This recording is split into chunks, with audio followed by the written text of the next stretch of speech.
Mike Robertson, Charles Malet. Thank you for joining me in what's going to hopefully be the weekly trenches. Yeah, if we have the stamina, which it's probably slightly too early to make a judgment call on that. But I think it's a good idea. It's a very good idea, and we'll hope to make it a good one for weeks to come.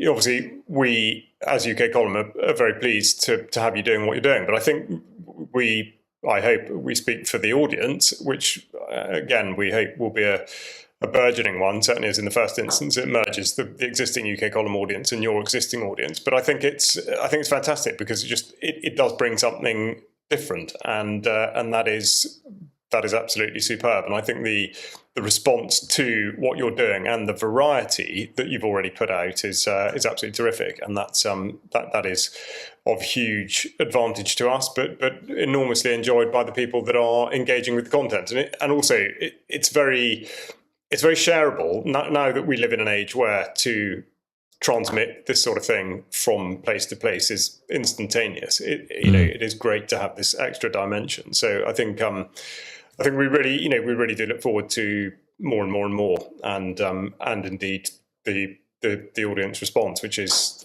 superb. So I'd like to know what kind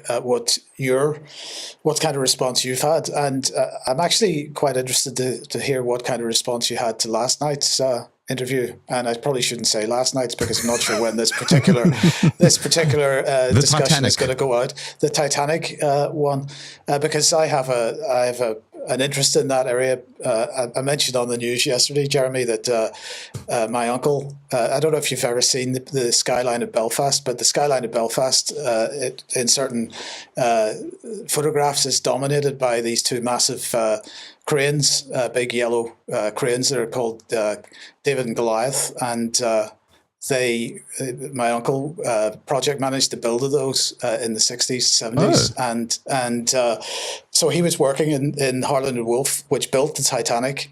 And, of course, there was no one, or it's highly unlikely that there was anybody still alive that was involved. If there was, they were certainly apprentices at 16 or 14 or something like that. But certainly the memories of the stories that were told at the time were absolutely still being shared, and so the idea of the ships being swapped was one that was absolutely part of the Harland and Wolff culture at that time. And of course, we're talking 30 years before the internet, so this isn't an internet conspiracy theory. This is something that was in the culture of Harland and Wolff at the time. Can I just leap in with a quick fact check? Because I know that somebody will already have Samson and Goliath. Yes, thank you. Yes, sorry. Yes, yeah. Yes, sorry. You're absolutely right. That's yeah, absolutely. Yes, yes. Sorry. Yes. Yeah. What did you think of it, Mike? What did I think? Well, I haven't. Okay, hands up. I haven't had time to watch the whole thing yet, okay. so I'll get time to watch it today. But I mean, so I'm going to be fascinated to see how the conversation ended up. But yeah. Well, to answer your question, so far, from what I've only had a brief look at some of the feedback, and it's generally positive. In fact, the feedback overall so far has been very positive, which worries me. I'm not doing my job properly. I need to I need to ruffle some more feathers. But by and large, with the Titanic discussion, it seems to be positive. Although there are one or two weird comments like, "Why are we discussing this?" It's a sort of Ben Shapiro mindset. Well, it happened long ago, so who cares? But it does matter because it's about rectifying or revising fabricated truth, and it actually isn't just a random story. It involved JP Morgan, a significant central banker. So that is a really key point. I was on a discussion recently, and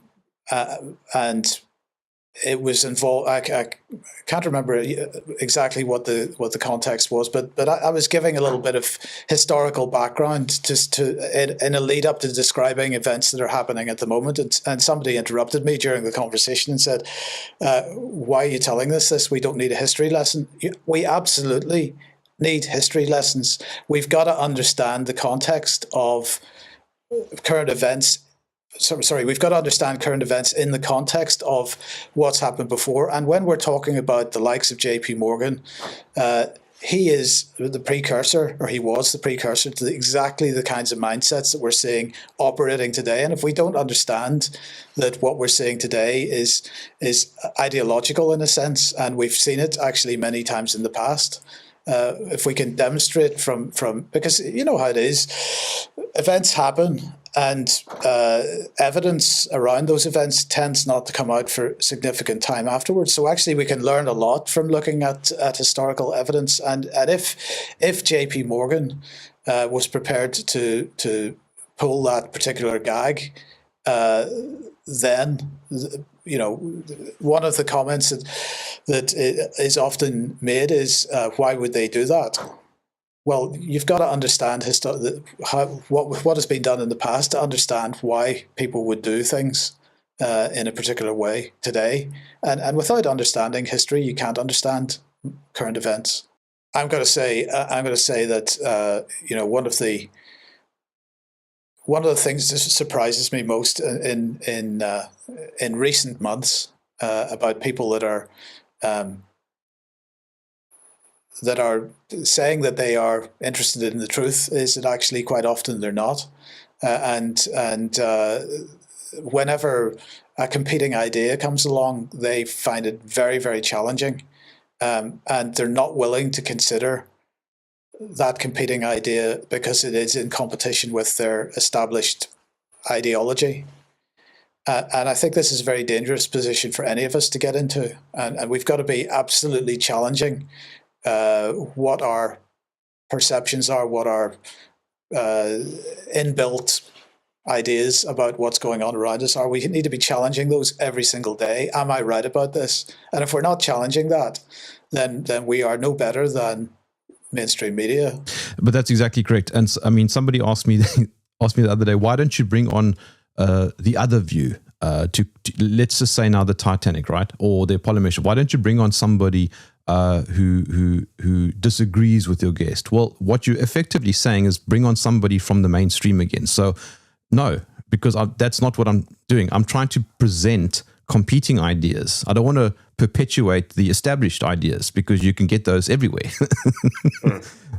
I think that's really important. Yeah, it is, and I think we need to be careful not to totally overlay the mainstream with the suggestion that everything that comes from the mainstream is bad and wrong or lazy or compromised. But I would say that the fundamental part is that, like you say, with the opposing view, what they mean is simply presenting or representing the paradigm. And that's of no interest because it is the paradigm. The whole point, going back to exactly what Mike was saying, is to challenge everything. And if the result of that remains to be uncertainty, well, that's fine. And that's what we have to accept. Because exactly like what we were saying, you know, we're talking about the Church of England going back well over 1,000 years. I wasn't there. You weren't there. We don't know.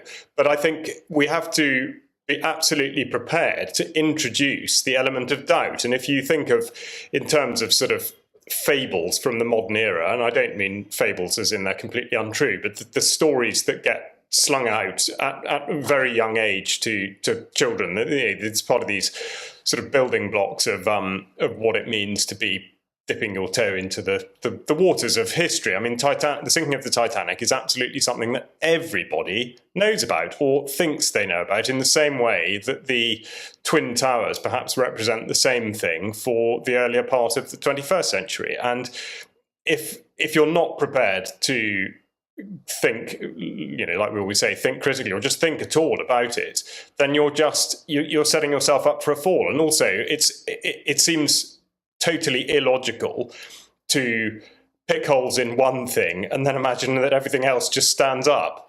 And also, I think particularly with the Titanic, we forget how actually 100+ years is such a short frame of time. I mean, there would have been a period until quite recently where people who would have even remembered the sinking of the Titanic were still alive. So it's very recent history. All those names, they crop up all over the place now. It's directly relevant, as indeed are so many of the historical things that really are critical to our understanding of what's happening now. So I think we really, to disregard history to me sounds utterly insane. And I mean both versions of it. The official sort of paradigm version of history is as important and as relevant as the exposing of what actually may have happened, because in being told the official version, you're creating your own understanding of what it is that you're supposed to believe, you're supposed to take away, and the way in which you're supposed to conduct yourself as a result. And that's really important. Mike, you made a very good point a few days ago on my show. And because we're talking about ideas that sometimes seem over there, far away, distant, but actually some of these are very close to home, like diet and health. Right. So how to put this? I am also now following a relatively low, I'm not going to say no carbs, but I'm certainly low carbs. And what fascinated me over the years has been that have naturally sort of drifted towards that kind of thing. I eat quite a bit of meat. I will admit I don't eat very much fruit, if any fruit. I don't eat any fruit anymore. But that just felt natural to me. The kind of food that I eat just felt natural to me. It was just something that happened, and actually, as it turns out, that was that's the thing that works for me best. Where I fell down over the last few years was that I was eating way too much sugar, and I was basically self-medicating. I was trying to use sugar as a mechanism for, if I was needing to get something done and I just needed an energy boost, I was just consuming quantities of sugar that I just shouldn't have been, and I definitely suffered for that for quite 3 or 4 years. I was well overweight, and I think about a year ago, I just went cold turkey on it and said, no more, I can't do this. I'm killing myself. I was killing myself. I knew that. And so I've cut sugar out completely in the sense of refined sugar or any kind of, so I'm still eating a little bit of carbs, but that's the only kind of sugar intake I would be having. But I didn't feel like I needed to be told that was the right thing for me, because that was just what I naturally liked eating, and it turns out that seems to be the best stuff for me. I'm certainly a lot better that way now than I was. But this is something, I look around. I mentioned this the other night, but I look around on the streets of Plymouth and other cities in the UK as I travel and whatnot, and I just think to myself, why are people so willing to allow themselves to get into the state that they're in?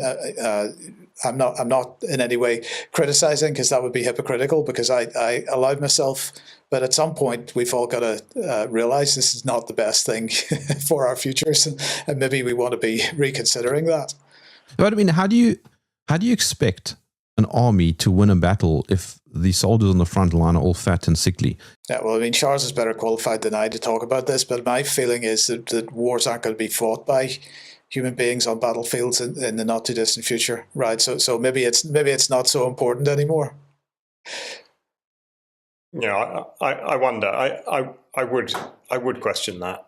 I appreciate that I think we sort of are led to believe by all the various announcements that the rate of change in the last couple of decades in particular has been so quick that the nature of warfare has to change fundamentally, and basically has. And yet, the last item on yesterday's news was absurd, but I referenced a video that the Defence Science and Technology Laboratory had put out about underwater glue. They said that underwater glue would save lives. I mean, so the whole, this idea of kind of innovation can go in any direction. And I remember being asked, my first sort of interactions with the army over 30 years ago, being asked whether I believed that tanks would become obsolete, and this was with a view to new sort of range of armoured vehicles that the British Army was going to introduce. And here we are 30 years later, and some armoured vehicles are now outdated, but ultimately they're still there. They're still doing stuff. There are still blokes running around on the battlefield. I think it is very hard to see how the sort of man-to-man kinetic part would be taken out. Do you not think, Charles, that we're seeing so much use of remotely controlled? I'm not even talking about, let's not go too far into the future in terms of AI controlled swarms, but certainly remotely controlled drones. This seems to be becoming increasingly the major kinetic weapon of choice. It does. But sorry, go on. No, just to say a little bit like what we were talking about earlier, to be able to assign a particular result or effect to drones, I think is very difficult. I'm not aware of there being a mechanism by which we can judge their effect. I think it's very easy to talk it up, and I'm not suggesting that they're insignificant, but actually compared with if one, they are sort of, I regard them as being a mechanism of indirect fire, but there are many other ways in which you can fire indirectly at an enemy or at people and still produce absolutely devastating effects. So I agree with you, but I'm just not sure that we really know enough about the effect and indeed the symmetry of that effect in terms of cost, manpower, and supply. I don't know. I just don't know. I was being metaphorical when I said soldiers on the front line because I'm referring to the information war. So, for example, you have people sitting on their couch eating junk food while scrolling through Telegram and forwarding things that they see and going, "Oh, something must be done." Yeah, absolutely. That is a massive thing. I mean, actually, sorry, just to go back to the literal consumption thing, it is staggering. I think just to be an armed forces bore for a little minute longer, it is perfectly astonishing given what we do know. We've just been talking about Tim Noakes, that kind of thing. In actual fact, what are soldiers in particular sustained by? If they're on operations, certainly when they're on exercise, they're sustained by highly processed ration packed food, which has a very, very high sugar content, as well as all sorts of very undesirable things that should really not be in the diet. And that's how they're expected to perform. And again, I don't know statistics, but I can think of a number of people that I know who have become diabetic whilst active in the armed forces. They pay absolutely no heed really to health properly as it should be. Obviously there's sort of medical support, but it's allopathic basic medicine. The number of people who are not fit to fight is a scandal. That should never be the case. People should be properly looked after, and they're not. And that is a bit of a joke to think that you're producing, your drones, your underwater glue, all this stuff, cutting edge technology, but you can't even look after your own blokes. That bit they still have not got. And I can remember, years ago talking to a friend who was then in special forces, and I just thought it was such a joke that hay fever, for example, absolutely was a massive problem because people couldn't deal with it. They were then going down the route of being injected with stuff or taking this, that, and the other. And actually, it's so simple. Okay, there'll be other methods, but just simply flooding your system with water basically gets rid of hay fever because it dilutes the histamine that you're creating in response to the pollen. And they don't know that.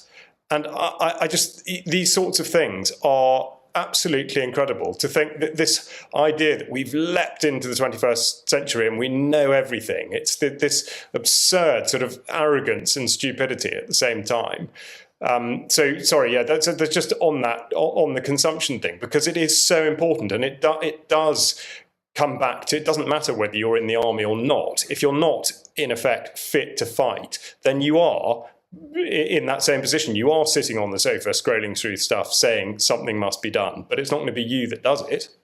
Yeah, but I mean, you can bring it right back and say, well, somebody breaks into your home. Are you actually mentally and physically fit enough to fight back if somebody attacks your family, or are you just a fat slob eating McDonald's?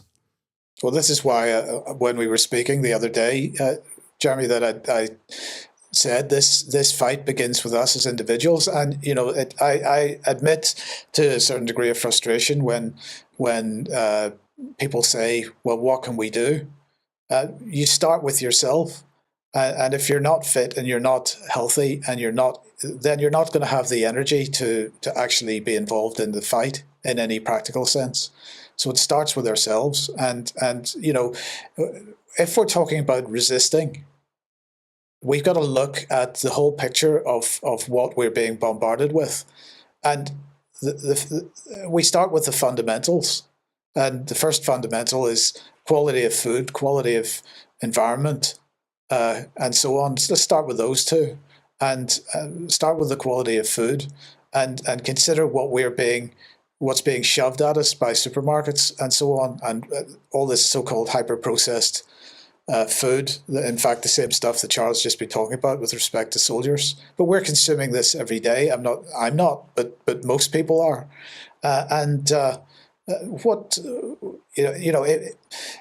They say, if we do not have the energy and the health there first, because once you get unhealthy, you just don't feel like doing very much. You just, and in fact, it very quickly becomes a downward cycle, and you just don't want to get off that sofa. And at the end of the day, the only way we're gonna win any kind of fight that there might be here is if we get off the sofa and actually start making physical relationships with people again, because the virtual isn't going to cut it. And so you try to find the best quality food that you can find. So in other words, okay, you could take the attitude, well, what's the point, because they're spraying the fields and so on, so I'll just eat this hyper processed food. Okay, you go ahead, that's your choice, but this is not right-headed thinking. And I mean, Charles can speak better than I can on this, because Charles, you are involved in farming, so there must be ways for people to, with a bit of effort, find good quality food still. Yeah, beyond doubt. Yeah, I mean, I think it's to a certain extent it's harder in an urban area, insofar as you're probably restricted on what you might be able to buy there. And I think also there is a tendency for sort of so-called farm shops in places that aren't really that close to farms to perhaps, I mean, this is a huge sweeping generalization, but perhaps to stock stuff that is sort of dressed up as though it's perhaps organic or chemical-free or whatever, and in actual fact, it isn't. So I think that's an issue. But then again, that's no different from food that's labelled as being low fat, as though there's some inherent suggestion that it's good for you, and actually that means it's really couldn't be more bad for you. So I think that's a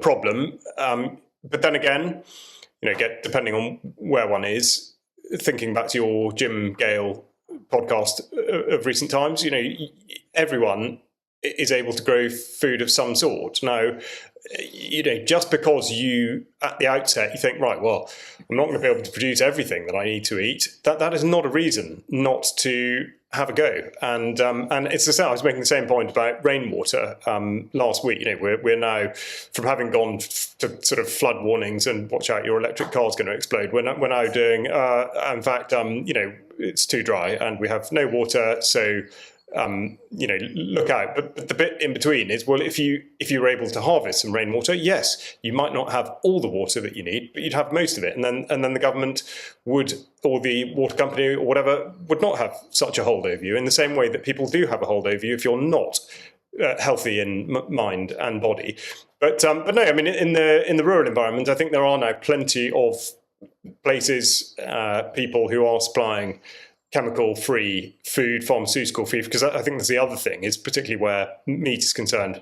As you know, Angus McIntosh has spoken a lot about this, both to you and to me. But Yeah, and the amount of pharmaceuticals that go into the food industry is absolutely phenomenal. And then people sit here and apparently wonder why the domesticated bird population, poultry, is susceptible to disease. And it doesn't matter whether or not you believe that the disease sort of went from a wild bird to an elephant, seal, to a human, to a chicken, or whether you just think those chickens are kept perhaps not in the right condition, which is why they get ill. But the coincidence is there for all to see. And it's the same with humans. You know, people who live like poultry in that they are fed highly processed food laced with all sorts of hormones and pharmaceuticals, lo and behold, they get ill. It's exactly the same. And let's not talk about the pharmaceuticals that are in the water supply. And if you're talking about harvesting water, I mean, right. So look, it all begins with us as individuals. We have to make a decision about how we're going to live our lives. And one of the key words here, in my opinion, is inconvenience. Because a lot of the bad behaviors that we've developed over the years have come about as a result of convenience. So it's convenient to get the water out of the tap. It's convenient to buy the food from the supermarket. And of course, getting the water out of the tap, you've got no control over. Now, I mean, of course, water that falls out of the sky isn't always perfect either, but it's better. And so that should be our choice. But the giving up of our self-determination, our ability to decide for ourselves what we do for the sake of convenience seems like a very bad choice to me. And so, you know, I would encourage. But it's also about laziness. I mean, I'm adding to the convenience and laziness go together. For example, Charles, you mentioned Angus. Now, I'm still going to get him on my show because he's got such a beautiful insight into food and soil and getting back to healthy living. If you see the way his chickens live, you'll understand why he's so passionate. His chickens are genuinely free range. They can fly away, but they choose not to. And I asked him, does this affect the price of your eggs, for example? And he says, yes, it's slightly more premium. But then he says, but what is the price of your health? Because eventually, if you keep eating low quality eggs, it's going to potentially affect you, and then you're going to end up having to medicate. So you have to kind of figure out where that balance is in terms of what you're willing to pay for a better quality result. And the laziness aspect is people are not willing to go and look. So, for example, we get delivered a literal basket of fresh vegetables from a farm that's maybe 20 kilometers away. Yeah, absolutely. But I think in the UK, I mean, obviously our population densities between the UK and South Africa are quite different, certainly in particular areas, and obviously the way in which food is therefore produced. But the principle is the same. And in fact, I would defy anyone in the UK to find somebody producing the type of food that we are talking about that isn't completely having their supply outstripped by demand. That they can't produce enough. So and one has to expect that, you know, let's call it market forces will dictate. And so it's not that the supermarket industry or the food cartels will collapse, but certainly they will have to cede ground, because, I mean, in the literal sense, in that it's not more and more people who hold land, particularly people like Angus, who have not, okay, he has family backgrounds in farming, but he'd not grown up professionally doing it. So he comes in with a new perspective and he sees what needs to be done and sees how it can work. And he's not hamstrung by the prejudice, for want of a better word, that somebody might be, particularly in the UK where they've grown up with it. And this is going to sound overly critical, but it happens in every industry. You know, if you've grown up with it, you're far less likely to question it and challenge it. And therefore you go straight into it and you're on the hook with regard to subsidy here, certainly, and this, that, and the other. But actually, those that have seen that not only is there a business case and an environmental case and a, let's say, sort of practical farming case for doing it, for working with nature, once you've seen that, you don't go back, because you realise that the whole system absolutely does work. And again, for the for the UK audience, the Angus McIntosh obviously been doing this a while in South Africa, but Julian Rose, who again I've recorded a couple of interviews with, and he's been a long-term supporter and correspondent with UK Column.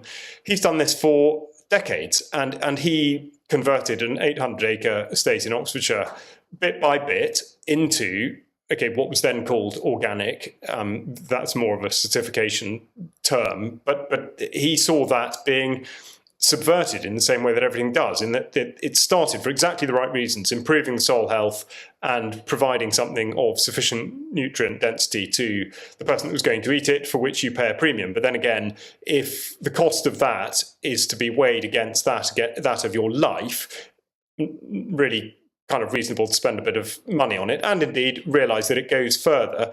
But he made it work. So he would let out small bits of land to tenants on the agreement that they would not introduce chemicals into the soil, and then he was able to push on and make a business of it.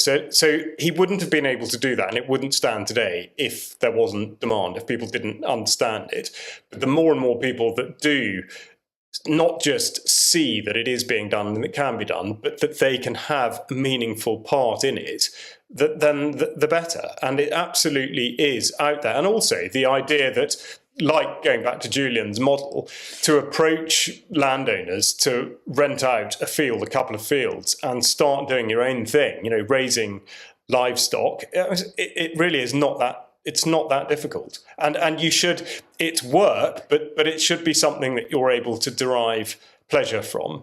And when you consider that you're putting time in, and that's time that you are actually being paid back in, with a product that in many cases money can't really even buy. So it's totally worth it.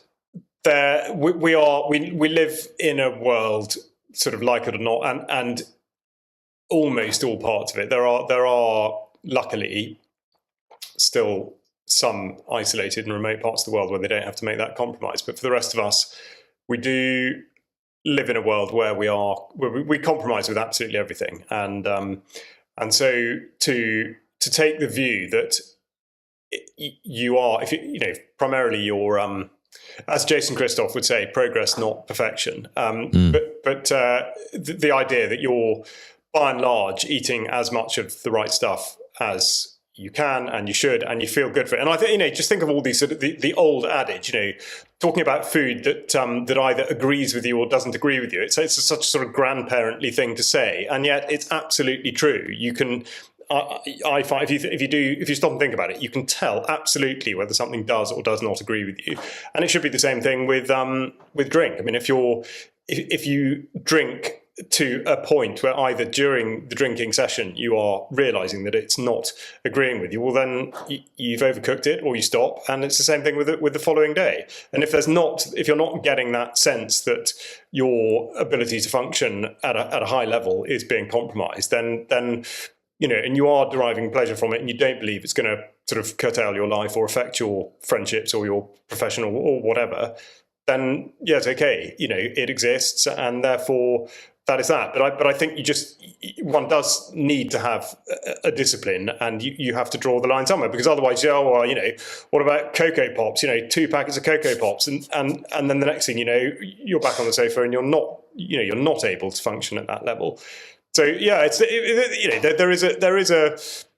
is interesting. I mean, I find it really sort of intellectually fascinating, the idea, the hair shirt existence, and how bad is that? I mean, before we started recording, you and I were talking about life in the bush in Africa, and how there's an elephant. I don't know if anyone can see, but there's an elephant behind me, and how entirely magical that is. And I've been lucky enough to travel to parts of the world where people live in complete isolation, still in caves with nothing that comes in effect from the outside world. They exist on what they have, and that's that. But if you were to say, right, we'll say, what are you missing? What are you unhappy about? The answer is nothing. They've got everything they need.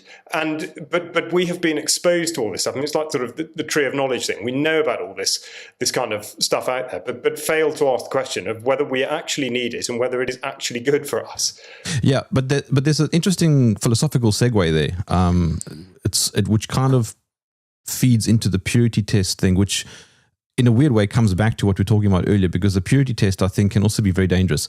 For example, oh, well, if you have a low carb diet, but you drink beer, oh, therefore I can't trust anything you say, right? Or if you are Jordan Peterson, right, and you happen to have an interesting history that was, in my view, valid in many aspects. And then when the COVID years came, he went off the rails. But that doesn't detract from what he said back then. But now what happens is you have this purity test mentality that I've noticed, particularly with people on shall we say, our side, who just disregard. It's getting worse. It's getting much, much worse, in fact. And, earlier on at the beginning of this conversation, I was saying, we've got to be challenging our own viewpoints on a regular basis and so on. And I guarantee that somebody, when they heard that, will have said, but Mike, you're a limited hangout because you don't cover this topic or that topic or the other, right? And that doesn't mean that I don't consider these topics, right? Because of course we consider these topics. But if I'm clearly not going to talk about something that I'm not confident that I'm qualified to talk about, number one. So don't expect me to talk about your pet topic because that's something you know about. And the other thing is the expectation that any commentator or anybody that's covering a news topic or so on is there to reflect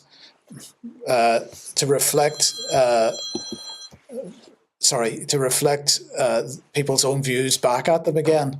This isn't what the job is. This isn't what we should be doing.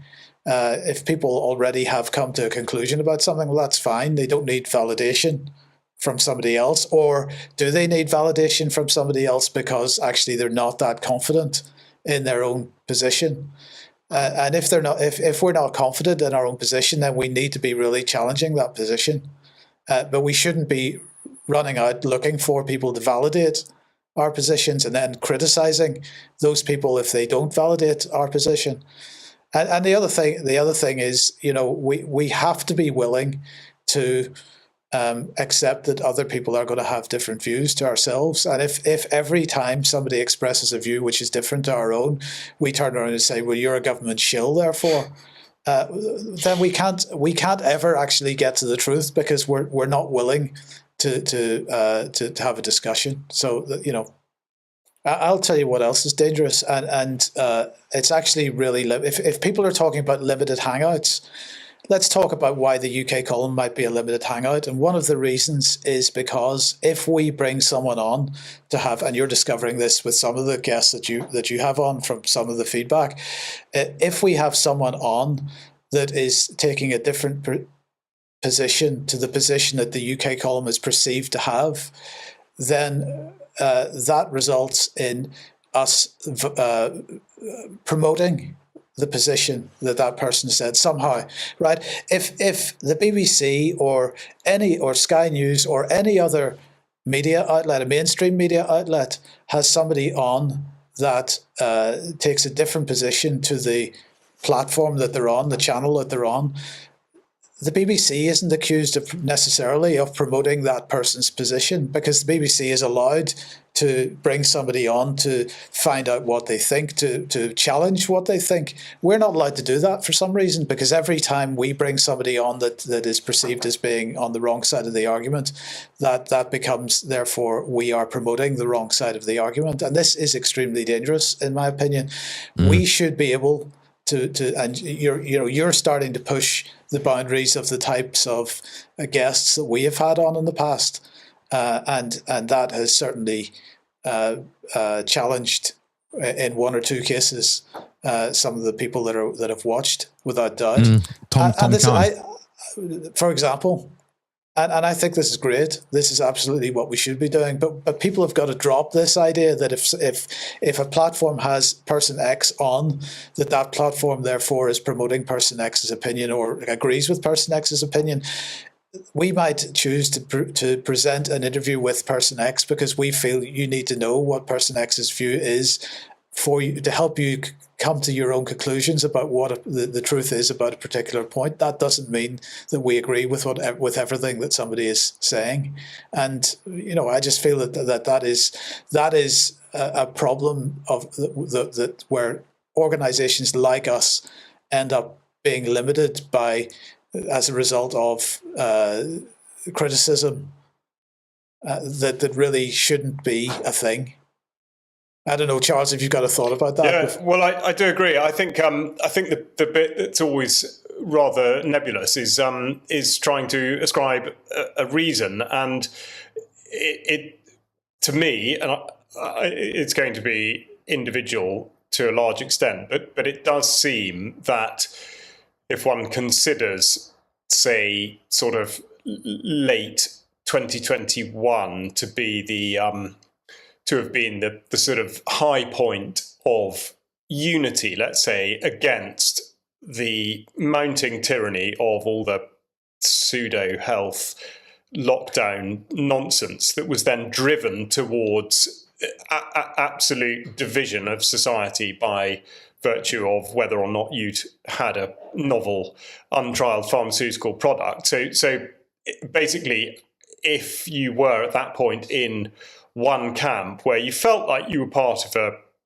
a unified body, in that you shared a common enemy, let's say. It doesn't matter whether that enemy was actually embodied by a person or an organization, but there was a sense that you belonged to something. And I think that now that carpet has been whipped away, and the common enemy is not there. It's now splintered, and there are a multitude of things that are out there, like health, like climate, like gender, like all these ridiculous narratives that people do have different views on, and that's a contrast. It was there wasn't really much nuance to taking the view that lockdown as an affront to liberty is simply not conscionable, in the same way that taking a pharmaceutical product that you didn't need and didn't want, it was so binary. Whereas now there is nuance. And so, to go back to Kennedy, I think people had allowed themselves to believe that sense of unity meant that we all agreed on everything.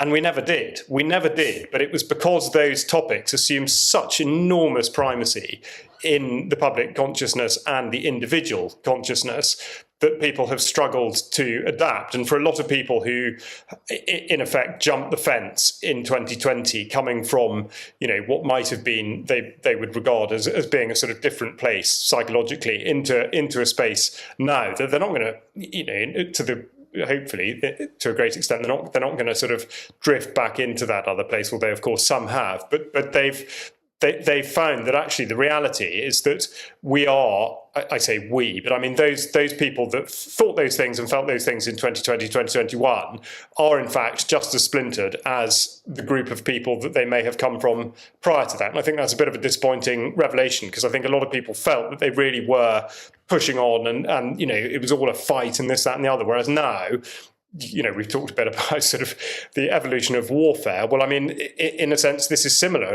And if you can discombobulate your enemy by presenting multitude of targets that are either, very difficult to locate and strike and whatever, then you're doing very well. And I think that is sort of what's happening, which is why we get this thing of, well, you didn't say the one thing, or how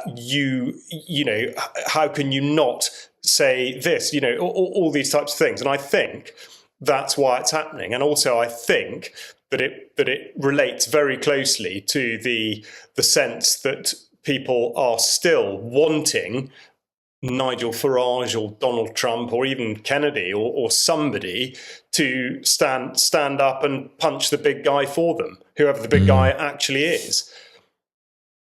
But nobody's going to save you. Indeed. No, we've got to save ourselves. But I mean, just to finish that point, Charles, I mean, I'm not sure we agree on everything.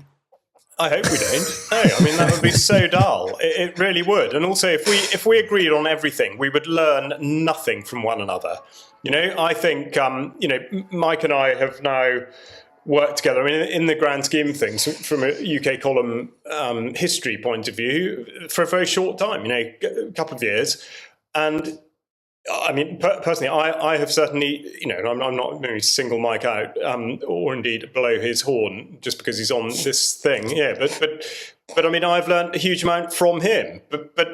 And possibly the other way. Certainly, a few things he probably didn't think he was going to learn. But I think that is absolutely fantastic. And debate and conjecture should be used to progress our thoughts and the way in which we develop. And I mean that sincerely. I'm not talking about some mumbo-jumbo rubbish where we sort of have these abstract concepts that don't really mean anything. I actually properly mean rigorous debate that makes you think about stuff. And this is exactly, Jerm, what your podcast is doing. It is making people think. And even if it does mean that ultimately you stick with the thought that you originally had on an idea, fine, but you will have strengthened that position in some way because it will have made you think about something you hadn't necessarily considered before. And that is very important. And we talk about having a strong foundation from which to fight. And I bang on about it all the time, but it is as much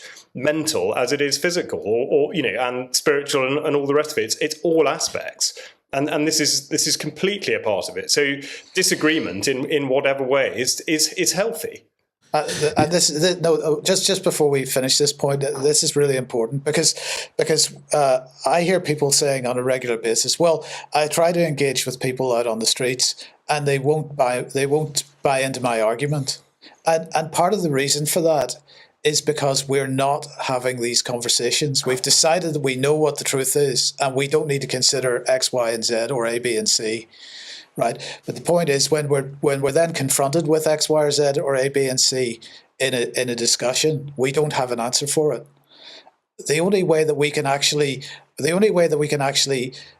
get to a point of being able to have a conversation which might sow some seeds to help other people move in the right direction is if we are able to respond to the counter arguments that are put to us. And of course, if we never have those counter arguments put to us, then we can't consider the implications of them and we can't think them through and we can't work out whether my response to that argument strengthens my argument or weakens my argument.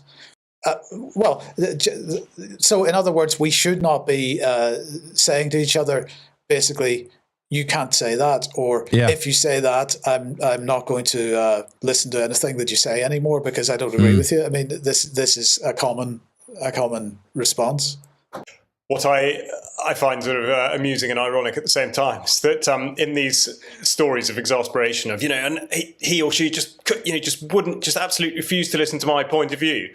What you're actually saying is I completely refuse to listen to their point of view. Yes. Because the situation is the same. It's not like you're just projecting onto a blank canvas. You're trying to deal with somebody who has an idea about the particular thing it is you want to talk about. It's just not your idea. And so the situation is the same. It just happens to be that you are trying to impose your will on theirs, if that's the way in which you're going to go about it. And I think Fergus O'Connor Greenwood articulates it well in calling it the backfire effect. And it's dangerous because not only is it a loss insofar as that particular instance is concerned, if you are trying to supposedly convince somebody or sort of tell them the truth about something, you fail on the one hand in that they go away thinking, right, well, I didn't go along with that, or I'm less favourably disposed towards that person.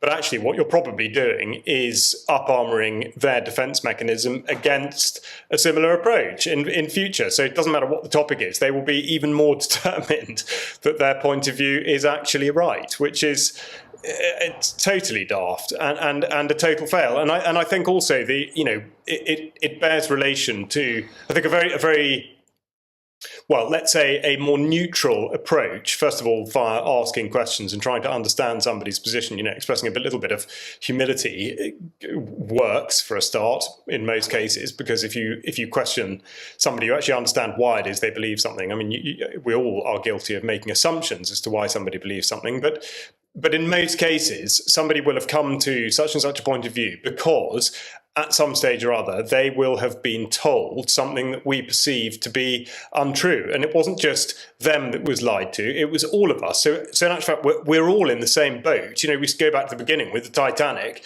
It wasn't just one lot of people that were told a fib about the Titanic, if indeed it was a fib. It was all of us. And so it's not, I'm not banging heads with you. It should be that we're both banging heads with somebody there who has lied to all of us.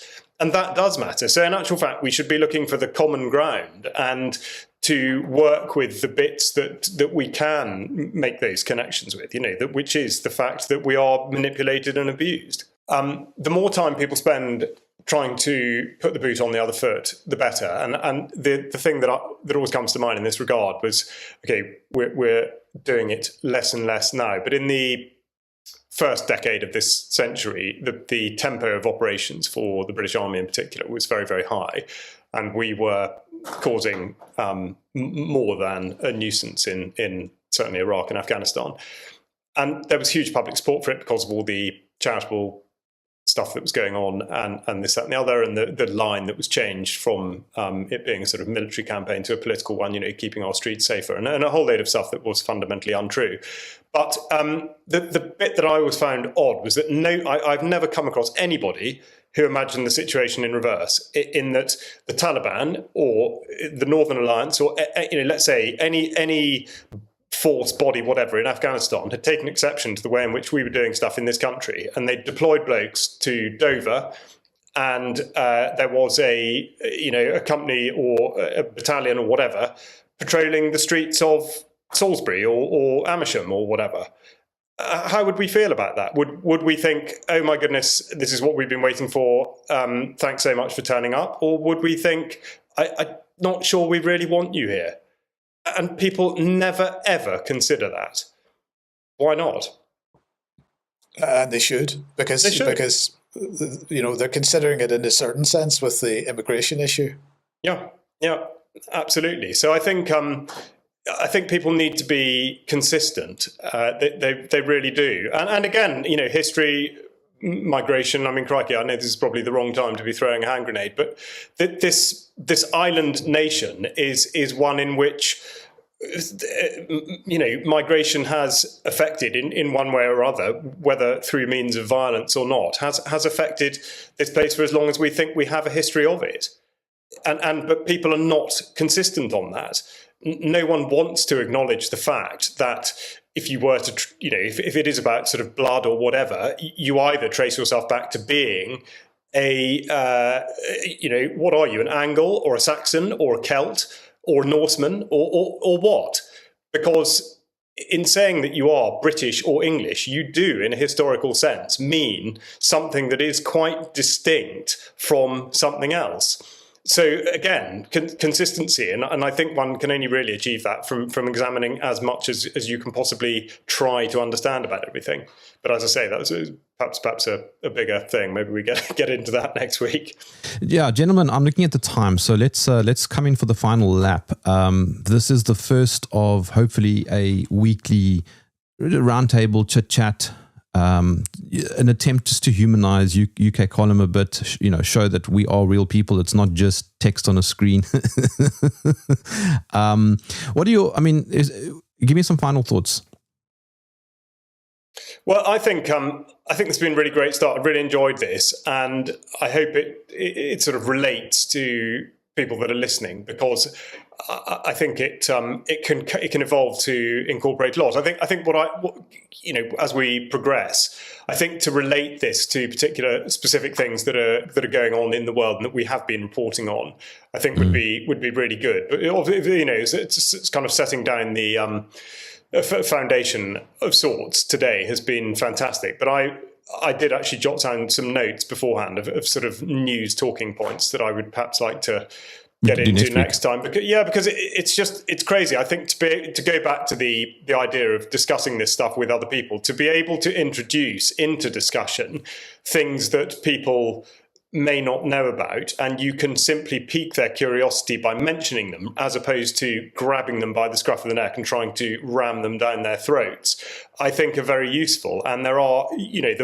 let's say that Mike's Ofcom piece, in which it became clear that 3 to 5 year olds, up to a fifth of that population, have a presence on social media and engage with the internet on a daily basis. That to me is quite extraordinary and needs further discussion. So I mean, I hope that we can sort of work out a way of talking about some of those things as well. Yes, we can do that. Mike.